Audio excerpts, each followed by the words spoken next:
There she blows. Dang. Outer Wilds, huh? Let's roast a marshmallow. And talk about, for a second, what it is I'm doing. Because, most people consider Outer Wilds a game you can only play through once. Which is true. To a certain extent, it's true. It's very true. You can only experience sort of the nuances of the puzzles and things. You can only have that sense of curiosity once. But this game is mostly reading. I mean, maybe not mostly, but it's a significant portion of it is reading. I also am someone who believes that you can experience something like a book multiple times, and actually you get a greater depth of the book by reading it another time, And the same goes for Outer Wilds. Every time I've come back to the game, even in small ways, to record some footage or something, the text just gets better and better. The meaning and messaging of the game come through whether or not it's your first time playing. And while this journey will be a little bit weird, and it won't feel like a normal Outer Wilds playthrough, and it might not even be that entertaining, I'm still going to do it. I believe this game should be revisited. And I actually got this idea from the Lore Explorer when he said, on one of my recent replaythroughs of the game, and I was like, wait. Oh yeah, you can just play the game again. Of course you can. You can just come back to the game. You can just play it again, and it will be different. It will be weird, but I'm looking forward to it. I'm gonna talk to this guy. I will be reading everything for the most part, so a little thing from future me. I'm actually not gonna read everything from the Hearthians, just because it's a little bit a lot.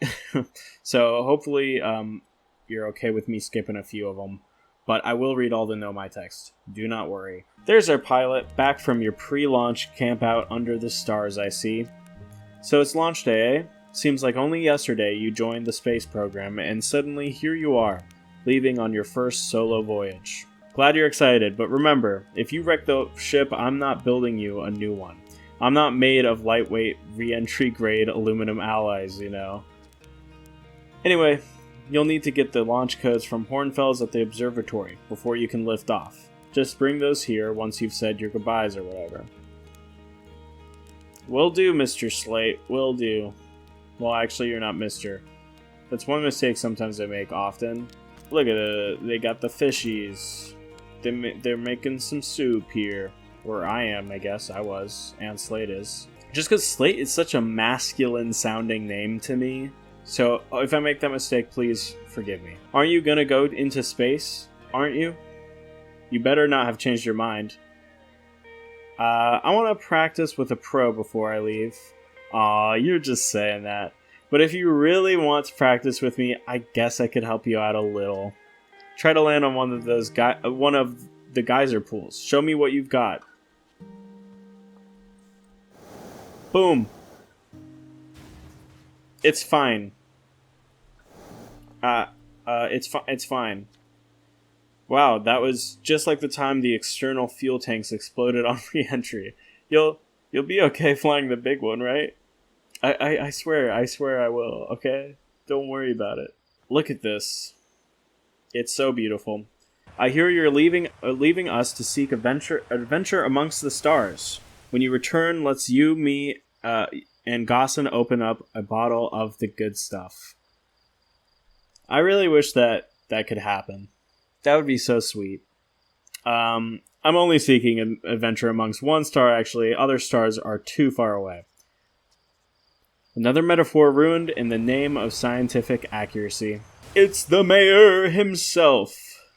Rutile. So, one thing that I need to state right now is that I recorded this series 5 months ago, actually, and the audio for the game audio for episodes 1 and 2 were completely messed up, and I really tried to just like look past it, and I edited like basically the whole series. Then I was like, I can't release a video with this terrible of audio. So this is my second time recording this. Except for actually it's my third time, because the first time I recorded it, the audio was also like that. And then I tried fixing it. It didn't work. I thought I fixed it. And so, the first 2 episodes will be current day, and then the rest of the episodes will be from 5 months ago. Well, 5 months ago from the day that it is right now for me. Let's read this. This pilot seat, used by pioneering astronaut Feldspar, is all that remains of our inaugural flight into space. Although it's been argued such a distinction requires a breathtakingly liberal definition of flight, that day will nevertheless always be remembered as a landmark achievement in Harthian history. I love that. So Feldspar was the first one in space. I think the order is like Feldspar has been out there the longest, Chert maybe second longest, third longest. I want to say... longest Feldspar, then Esker actually probably next. Yeah, Feldspar, Esker, Chert, Gabro, Ryback. I think that's my guess, but I actually haven't, I don't know for a fact. Also, you'll notice that I'm really quite obsessed with Outer Wilds, and this channel is going to be completely dedicated to Outer Wilds. This should be my first video.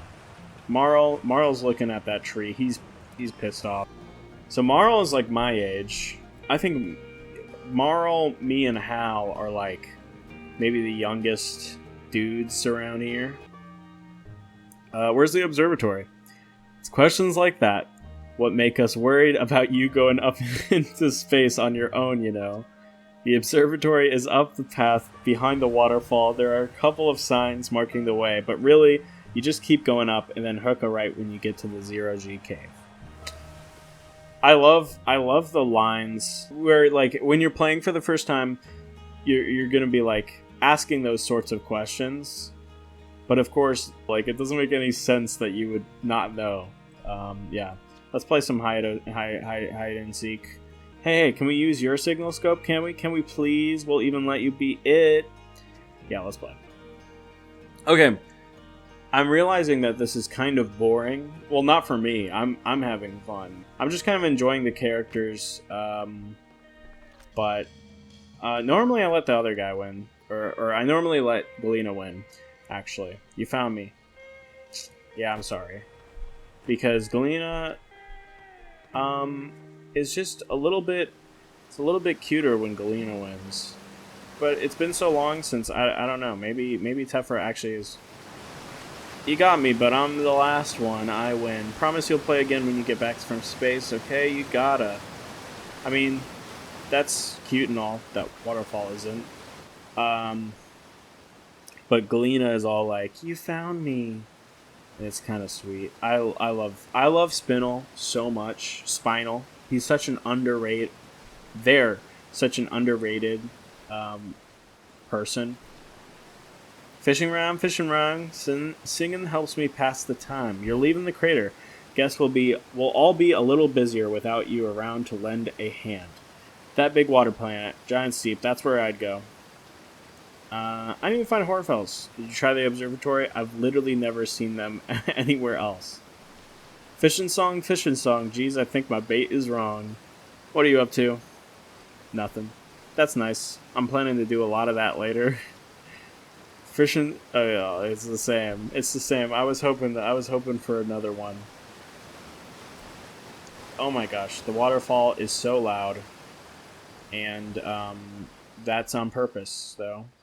There's a lot of that audio mixing that is just like, I get it from an artistic standpoint because you want to make it seem loud, because space or just like the natural world is loud. Like when you're on Brittle Hollow and those things crash into the planet, it is absurdly loud and kind of annoying. But at the same time, like, I think the point is to communicate a sense of like, you're not in control. You don't get to make it not loud because it's because you're in space. You got to deal with the consequences. Moraine, kind of annoying. You didn't let the kids play hide and seek. Your signal scope is actually kind of weird too. Does that signal? This is why I love playing this game again.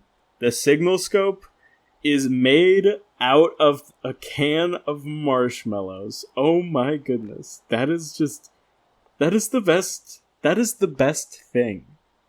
The singular best thing. Any good sounds from space? There are. My signal scope is set to the Outer Wilds Ventures frequency. I wonder if Moraine has what other frequency would Moraine have? So I'm listening to the Traveler's music. Last night I heard Ryback's banjo coming from Brittle Hollow. I hope that means they're safe. That's sweet. Signal scopes are cool. You know what? They are. Danger! Inside this fence is a pocket of ghost matter, a strange and dangerous substance that's invisible to the naked eyes. It's a cute little detail, naked eyes instead of eye, because we got 4 of them. The good news is that you can detect ghost matter with a camera. You know the patch of ghost matter inside this fence? Gosson said it used to be bigger when they were a hatchling, because ghost matter evaporates. You know, ghost matter is how Tektite lost their foot, right? Whoa, really? That is so cool. I'm gonna go to the Zero G cave. Gosson, you one-eyed little goober. If you're looking for a little last-minute Zero G practice, head down the lift and into the cave. Or don't, so long as you're confident you can make ship repairs in space. I want to just say, nah, I'm ready for the real deal, even though I am gonna go down there. Heh, darn right you are. Don't get yourself killed out there, you hear? Not after I put this much work into training you. Haha. Go on. Go make Outer Wilds Ventures proud. You know what? I think that's going to be the goal for this playthrough. Although I already recorded all of it. So, you know, besides this and one other episode. So you know what? What's up with your ear, man? Bye, Timber Hearth Music. I'll miss you. Also, I got free cam. I got mod, but I won't. Jeez. Okay. I don't have the mod when I do the rest of the playthrough. So, yeah. I'm recording this. If in the future, you will see me playing the Astral Codec mod. This was recorded right after that. I like your backpack. Got some wires in there? Or on there? Mine. Hit me. You missed. Ow. And I really hope there are no, things that I said within these first couple episodes that, are so relevant to later dialogue, because I'm not going to remember. But that's okay. That's just the risk you run when you're epic like me. Where is this son of a bitch? And here we go. Training simulation complete. It's going to force me to take off my suit. No. Best of luck out there. And hey, try to avoid getting yourself killed now that I've put so much time into training you. Got it? Alright, three-eyed Gosson. Before we enter into the observatory, let me just say a couple more things about this playthrough. First things first, I'm just excited to be here. I'm just happy to be playing this game again. I don't expect this playthrough to do like super well on YouTube. I don't expect the retention to be amazing, but what I hope to do is inspire a few people to also come back to the game, also revisit the locations that they love, the texts that are so impactful, and maybe come away with a little more appreciation for this game, if that's possible. You know, this game keeps surprising me. I played this game a year ago. Actually, a year ago, like almost to the day. And there's just something so special about it and this experience. And obviously the message of the game is partially letting go.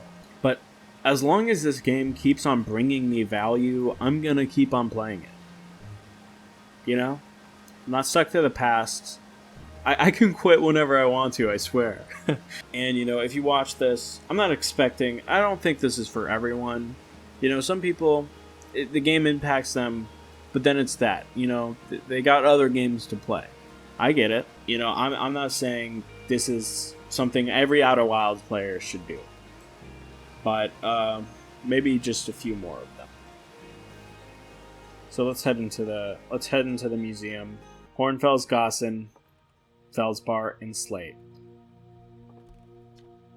Outer Wilds Ventures founding members, clockwise from top left. We don't need to just say it again. Esker is wrote their name there because they wanted to be included, which is really quite sweet. Outer Wilds Ventures, Timberhearth's first and only space program, was founded to explore the farthest reaches of our solar system. Wait, there was something... Oh, yeah. Solar system. Kelsey Beecham, who wrote this game, intentionally said the word solar system and not star system, even though that's more... technically more right, but to the Hearthians, you know, they call it the sun. They call the sun. You know, this is their solar system in the same way we would... Like, usually... The correct term is anything that isn't actually our solar system is a star system, not a solar system. I'm explaining too much. This remarkably intact statue was carved by the Nomai, an ancient species who dwelled in our solar system thousands of years ago. Although their artifacts and structures have been found on almost every planet in this solar system, we still have no idea where this species came from or what happened to them. Hey! It's my favorite astronaut. Aww. Launch day at last, huh, buddy? It's the Translator Tool's inaugural flight, too. I'm so excited, it's making me nauseous. There's one text here that I missed, actually, when I first played this. Yeah. From Giant Steep, Gabbro fished it out of the oceans and brought it back here for study. Hornfels doesn't know much about it yet. Just that it's crazy old and super tough. I wonder why the Nomai carved it. Apparently Gabbro went back to Giant Steep to try and learn more about the statue. Maybe they'll find some answers there.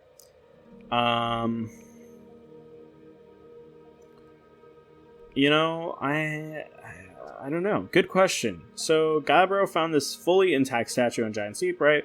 Well, Hornfels told me it's made from the same type of special stone as the partial statue Chert brought back from the Hourglass Twins partial statue?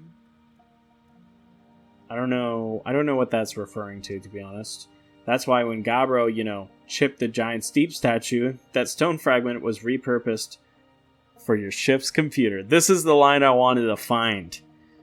So the reason your ship log actually in canon remembers the fact that all the things you've explored is because it has a part of the same statue that you are connected to with the Ash Twin project. That is extremely cool. Such an unnecessary element. You know, they could have just been like, well, it's what is it, like non-diegetic or whatever.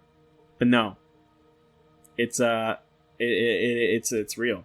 Maybe the statues were made for storing information. Yes, they were. 9 million loops of information. I want to ask this question, actually. Think I'll discover anything cool in space? Hey, you never know. Maybe you'll be the one to solve the mysteries of the Nomai. Maybe I will. Or maybe you'll discover a new kind of rock or something. A new kind of rock. I mean, quantum rocks, sure. I mean, but we've already kind of discovered that. But I'll discover the big old quantum moon rock, you know? But honestly, as long as they don't end up naming new safety equipment after you, I'm sure you'll have done a great job.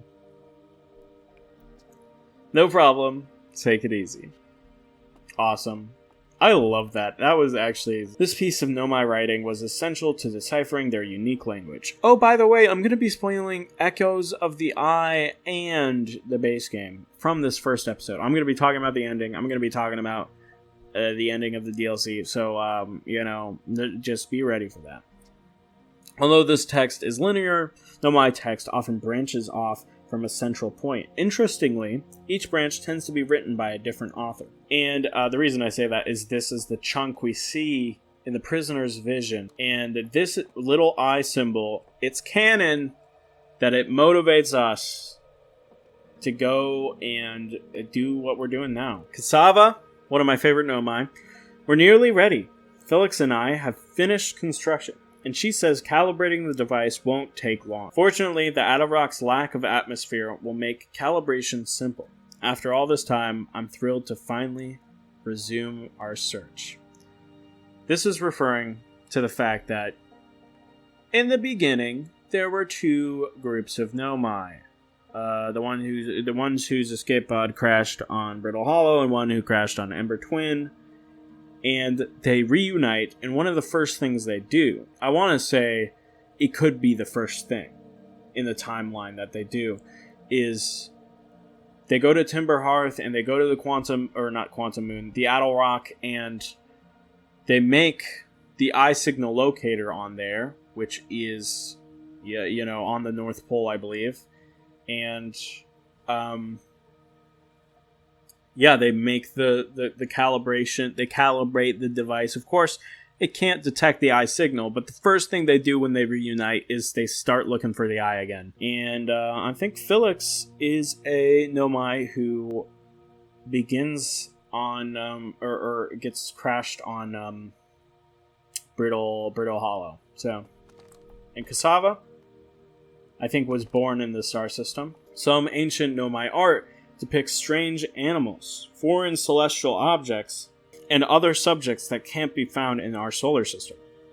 Which makes us wonder whether the Nomai originated elsewhere in this universe or simply had vibrant imaginations. I wish we could have seen some of the art that depicts the strange animals, the foreign celestial objects. What you see here are parts of the Nomai skeleton.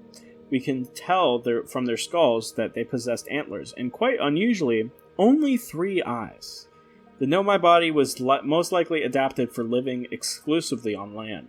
The differences in the Nomai's anatomy, such as their shockingly fragile bone structure, I imagine it's pretty normal bone structure, shows us that the Harthians couldn't have descended from Nomaian ancestors.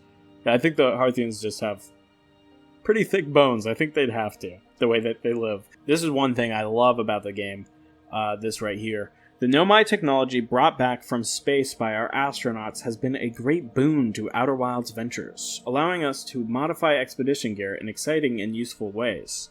For example, the little scout now boasts a warp retrieval capability that allows astronauts to recall their scouts almost instantaneously. This has dramatically reduced the number of scouts lost to the depths of space.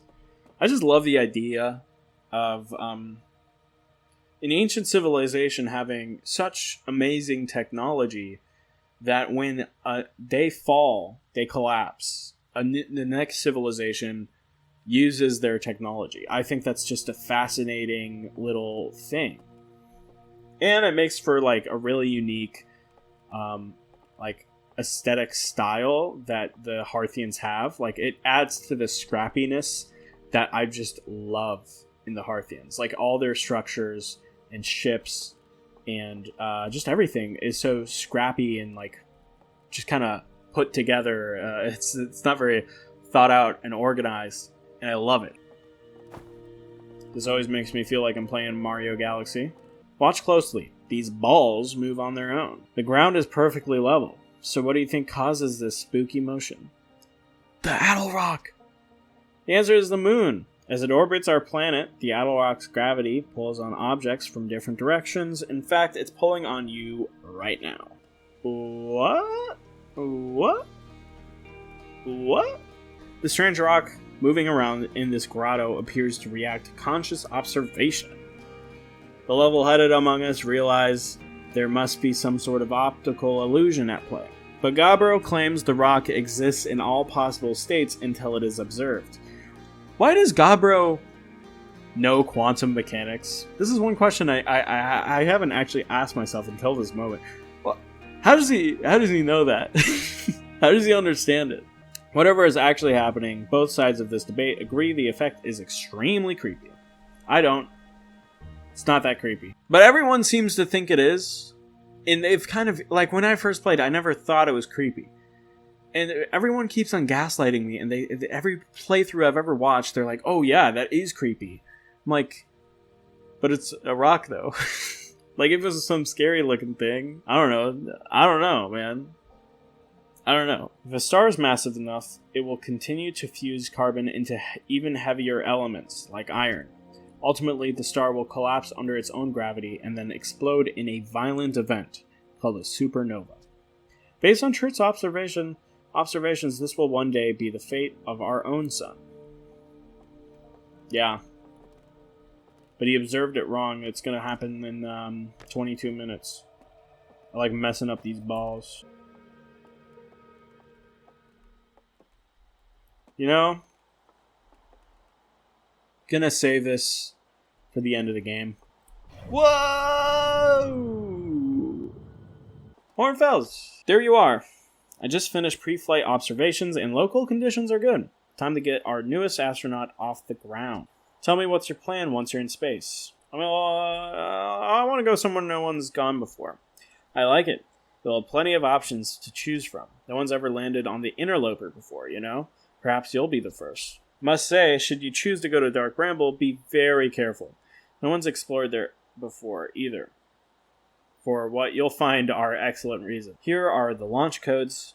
Try not to worry too much. Our ships are every bit as safe as Slate could be persuaded to make them.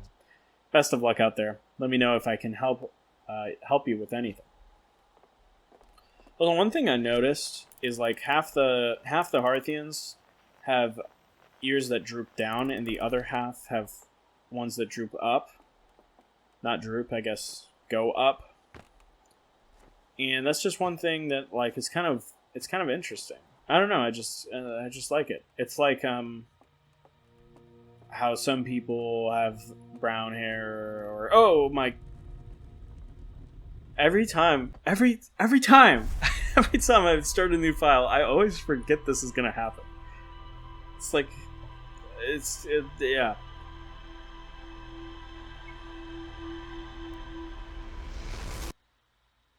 Okay. Well, we're connected to the Ashtorn project.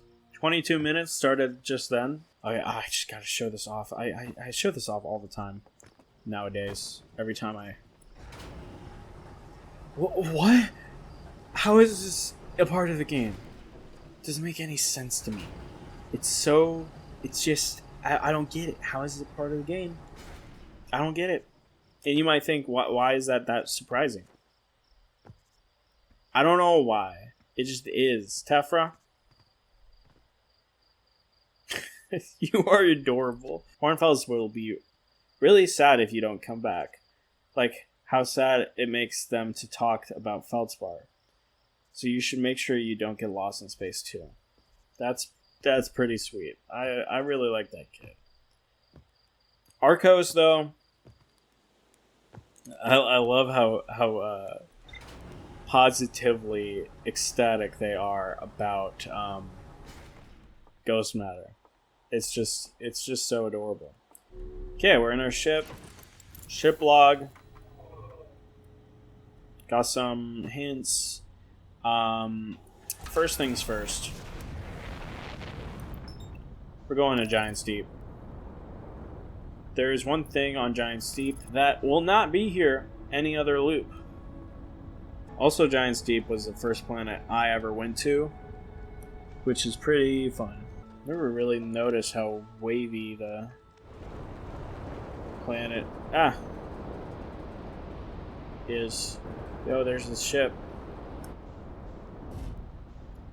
Gabro! It's me. Is it me you're looking for? Gabro! Nice, it's you. Good to see you made it here in one piece. The first solo launch is a doozy, isn't it? So hey, don't laugh, but I think I might have had some kind of spiritual experience with a rock shaped like a face. Me too. You're saying the statue I brought to the museum started glowing at you? Yeah, that sounds about right. One minute I'm standing on an island looking at a Nomai sculpture on the beach, and the next thing I know, it's looking back at me, glowing. It replays everything I've just done, like it's been watching me through my own eyes, you know? And then suddenly it stops and everything's normal again. It didn't seem bad, just weird. Were we the only ones who saw that happen? I tried reading Harfels, they just got confused. We talked about dreams. I didn't know if, when this happens, if I would be able to continue where I left off. Freeze time while talking to others, man. What do you got in your pocket? Some drinks? I like how he just kind of floats there. Okay, so I didn't get to finish the lines, but that's okay. See you later. Cool. Take it easy out there. But we're done with Gabbro, because I do have a regimen to follow. So, Bradle Hollow. Conveniently, it's on the other side of the sun. Also, I will be doing the DLC. Here we go. Everything is brittle when you're part of a hollow. Okay, here we are. Oh, come on. Gotta do that to me.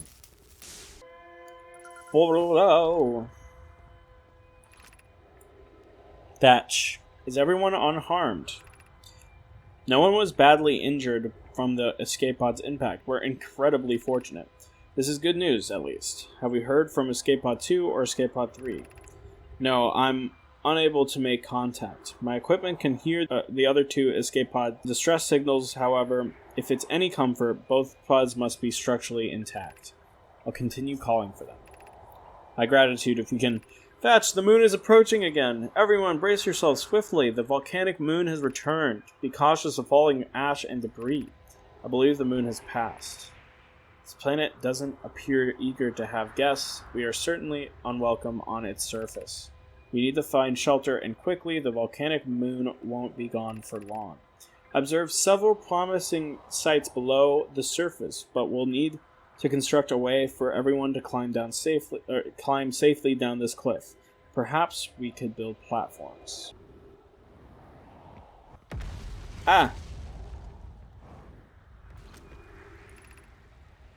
Begin flight log. Escape pod 1. Vessel has been mortally injured. Emergency sequence activated, awaiting departure from vessel. Launching all of them. Collision imminent. Prepare for impact. Scanning external environment. Scan complete. Minor structural instabilities detected. Really? Pockets of breathable air detected. They've got trees here. They've got a specific kind of tree here. Every planet does. Adequate solar energy detected. Verdict hospitable. Oh, this is the best thing. This is the best thing in the game. This is my favorite. Oh, it's so satisfying. Use caution. A black hole sleeps below. You must not slip. Yeah, there's a black hole down there. Very true. Be sure not to wander far from here. Though this area is somewhat unstable, it's safer than any we've found so far.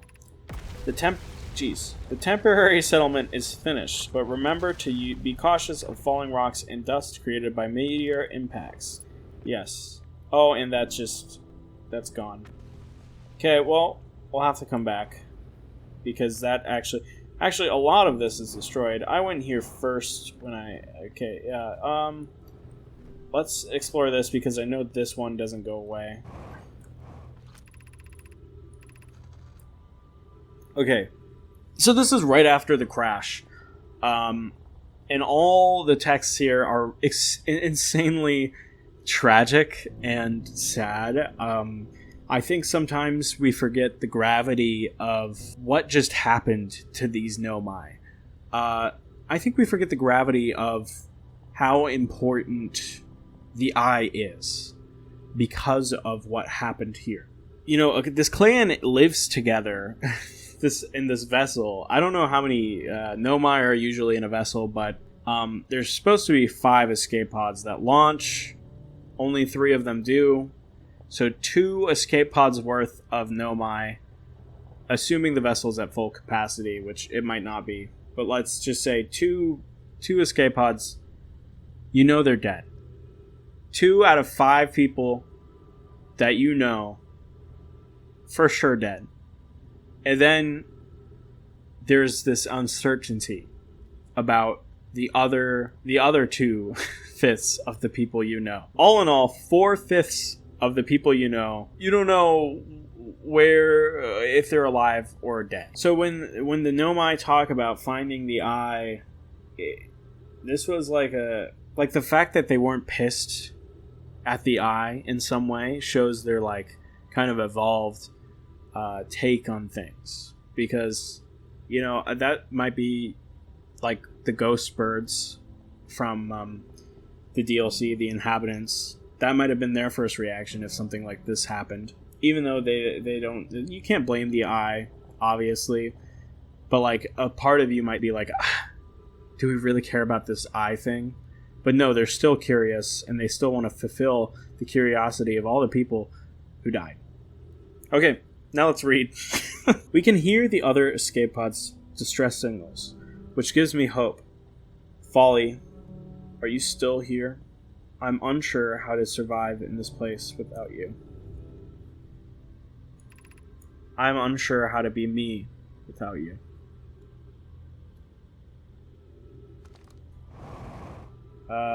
Let's read this, I guess.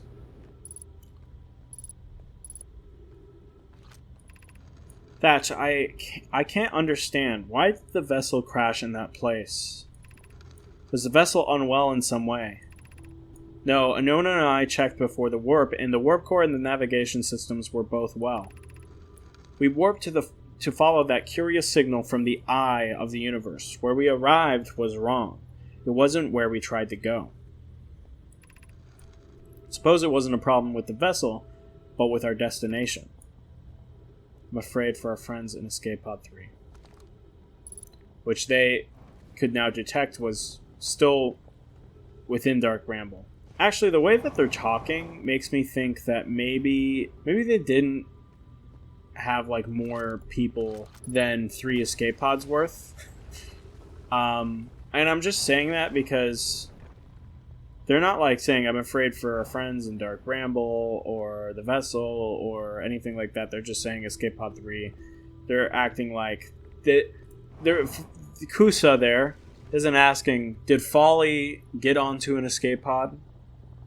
You know, they're asking, we can hear the other escape pod's distress signals, that sort of thing. Okay, this knowledge is too dear to lose. Here is everything we can recall about the signal we encountered while aboard the vessel. The signal looked like an eye, round with a circle at the center, much like a pupil. Suppose the signal was looking for something. The signal was older than the universe itself. This is the most significant detail. No Nomai clan has ever encountered anything like it. How can anything in this universe be older than the universe itself? Imagine what rare and profound knowledge it might offer. We must find this Eye of the universe. Very true. Okay, we'll explore that later.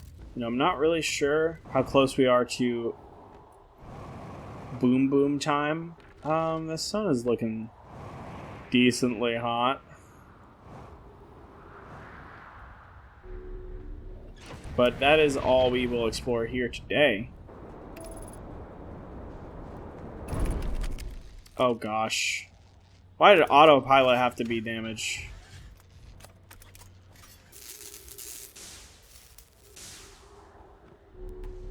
Okay, slow down.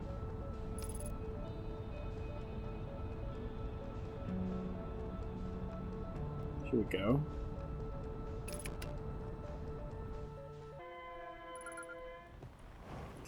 We need status reports for all systems, but initial things first. Is everyone unharmed?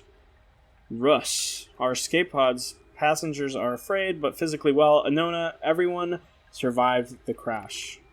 This is a relief, at least. You have my gratitude. Burr, were you able to find the other escape pods' distress signals?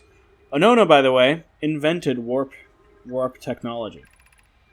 I can hear both signals somewhere in this star system, but I don't believe either escape pod crashed on the same planet as us.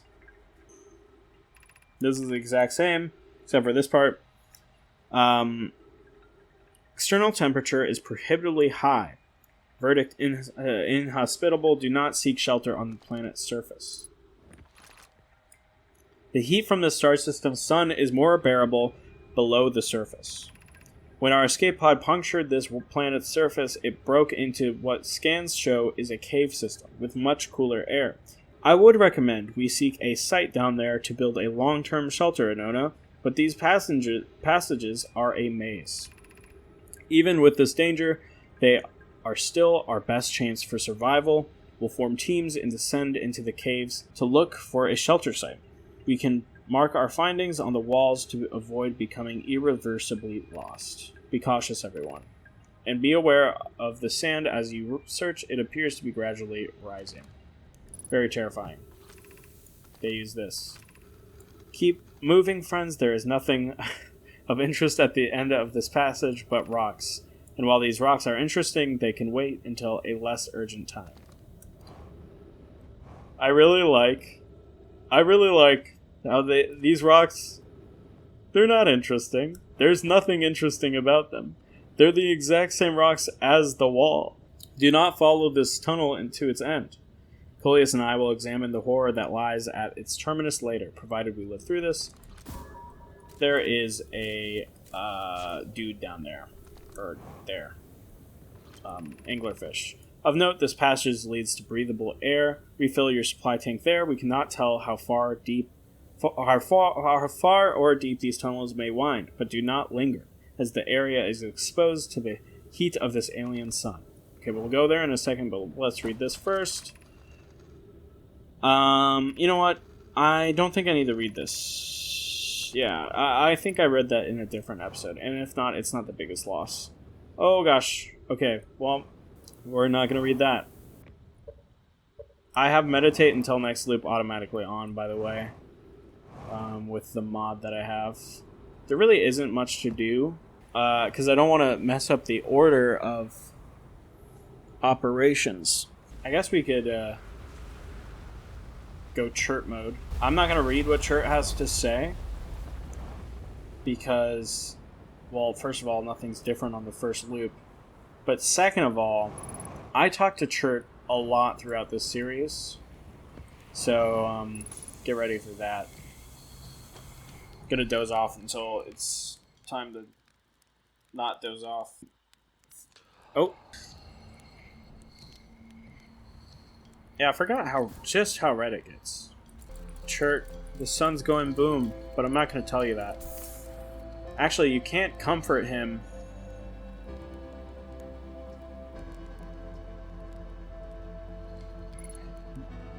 Usually you can say, at this point, you can say, we're in a time loop. But of course, we don't know that. Because it's our first loop. So that's actually kind of interesting.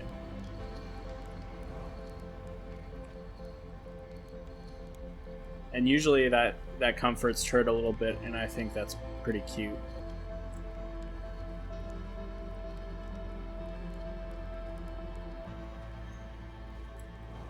Alright.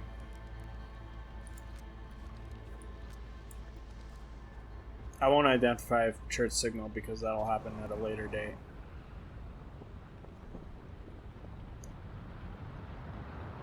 Take me.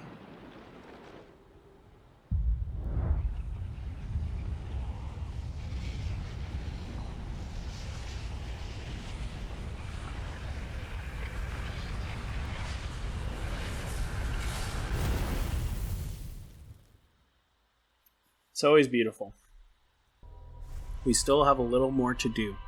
Man, that was a jam-packed first loop. Let's go. Oh, hold up. You're going to want to get the launch codes from the observatory first. Did I just die? No? You have a bad dream or something? I want to ask how you got the codes. So hurry up and launch before Hornfels decides to ground you for medical reasons. I want to see whether the new cockpit stays attached during liftoff. It does not actually look that that attached, to be honest. Okay, let's go to the deep. Let's go get away. They say what they're gonna say. Get a drink, clean, grab a Bud Light. Bad bitch like me is hard to come by. You know, I love just crashing into Giant's Deep super fast. Because I've never hit anything while doing that. But there will be a day where I will just smack my face into an island. Okay, here's a weird one for you. I think I might have just died somehow. I radioed Hornfels at the observatory to ask them about it, but they're convinced I fell asleep out here and had a nightmare or something. Do you remember, dying a few minutes ago? Maybe? Oh yeah, I think we were the only ones who know. Yeah, I radioed Hornfels again to ask if they had died too, but I'm pretty sure they thought I was being metaphorical. I love that he says this because it just goes to show the type of person they are. Not, oh my gosh, not he. What's wrong with me? Well, if you remember dying, then I guess I didn't just fall asleep and have a weird dream or something. But stars above, what's going on then? And then there was that thing with the Know My statue earlier. Come to think of it, when I died, I saw what I'm pretty sure were my memories going backward, just like the time with that statue. Do you think the Know My statues are related to us dying somehow? So we died, but we aren't dead? That's pretty unusual for Hearthians. I am going to need to do some serious thinking before I come up with any theories. Maybe I'll have it figured something out by the next time you come by. Yeah, maybe. I think it's just fun to read dialogue that you don't really get to read other times. Okay. Now it's time to go to another planet. That is... No.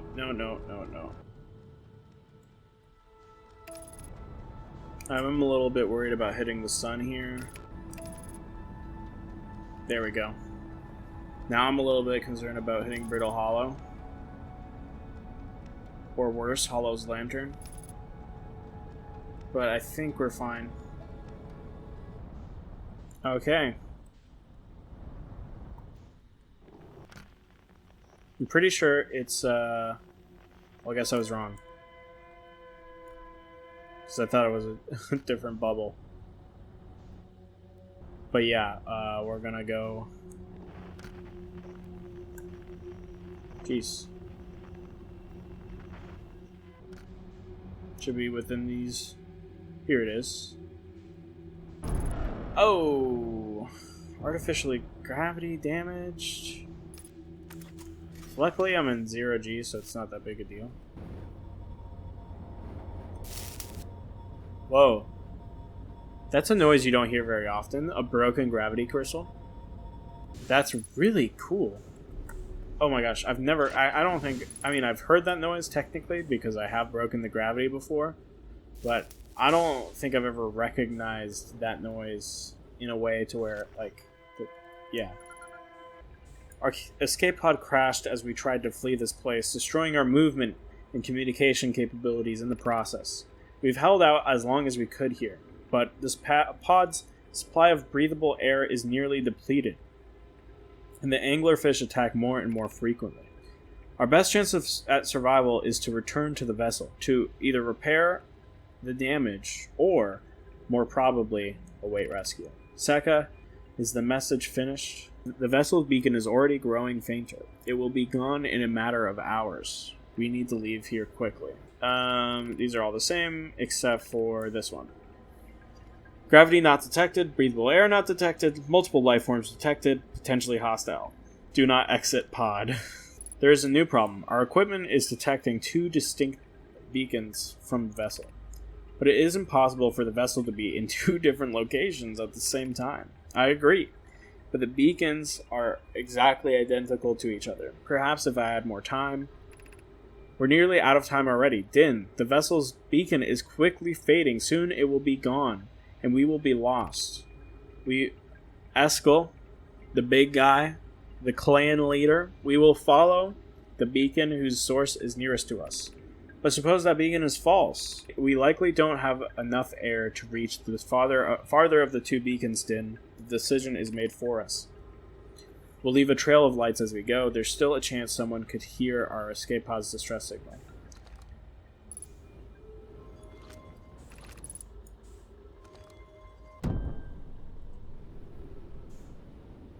Okay, let's grab our ship. Because we are going rock climbing.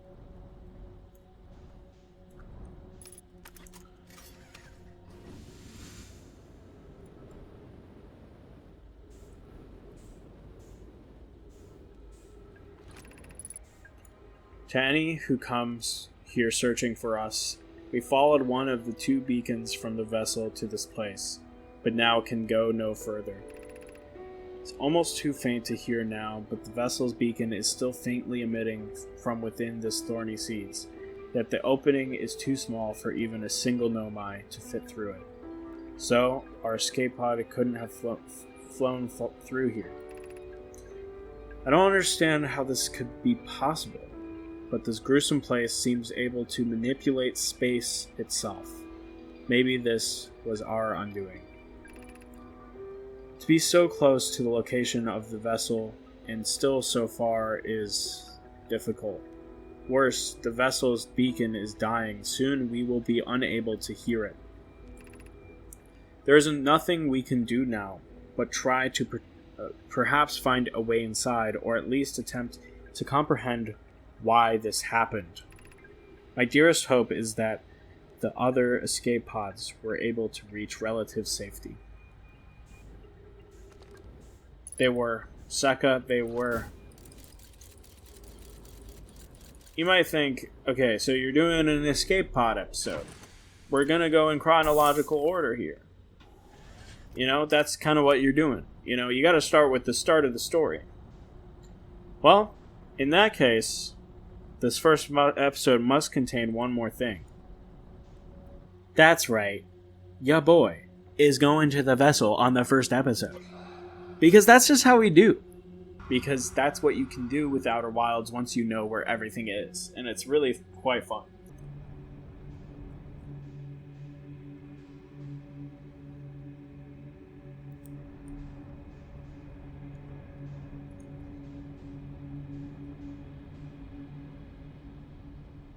Boom.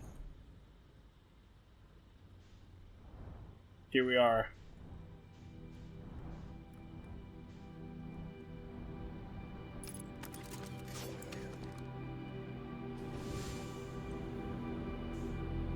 See, there is no my here. So, did they just not make it to an escape pod? I think I was right. There's clearly enough nomai. I think because this is only one small part of the ship that we can see. So there's definitely enough for it to be 2 more escape pods. And look at the signal. Alright. I'm recording now. I've never encountered anything like this. The signal the vessel is receiving appears to be older than the universe itself. This is our first contact with anything of this nature. Everyone prepare to warp immediately. Eskel, wait, I need more time to send an outgoing message. Shouldn't we tell another clan where we're going? We can send the message upon our arrival. This extraordinary signal appeared suddenly. It may disappear just as quickly, and we can't lose a discovery this incredible. Focus on preparing for the warp instead. I understand. Anona, Is the vessel ready to warp to the signal's approximate coordinates? The warp core is powered, but this will be a significant jump. Afterward, we'll need time to recharge the core. That shouldn't create a problem, provided we arrive at or near the signal source. Everyone, we're ready to warp. So this may, on first glance, Eskel's decision may seem rash and may seem like it's led to the death of many Nomai, but it is the only reason we are able to actually experience this game at all. Because if Eskel, waited, the prisoner set the eye signal free for a very, very short period of time. Eskel's decision was the only way we get to this point. I'm not going to read that, but I will read this. This is Eskel's vessel. Something went badly wrong during our warp, and our vessel is mortally wounded. We need help as quickly as possible. Our vessel appears to has it fused with the local environment somehow? There are vines that are now part of the vessel. It's been torn apart from the inside itself. We are abandoning our vessel. Any Nomai clans or spaceflight capable species receiving this message, I implore you, we need your help. Is this broken? Can anyone hear me? Our vessel is dying. We need immediate assistance. And there it is. The other text is last chronologically for the Nomai. So I'm doing this chronologically for this episode. But that is going to be it for this episode. I hope you enjoyed. I really do hope you enjoyed. And I'm excited for this series and what it will bring. So I'll catch you in the next one. And then after that, I'll catch you 5 months before now. So goodbye.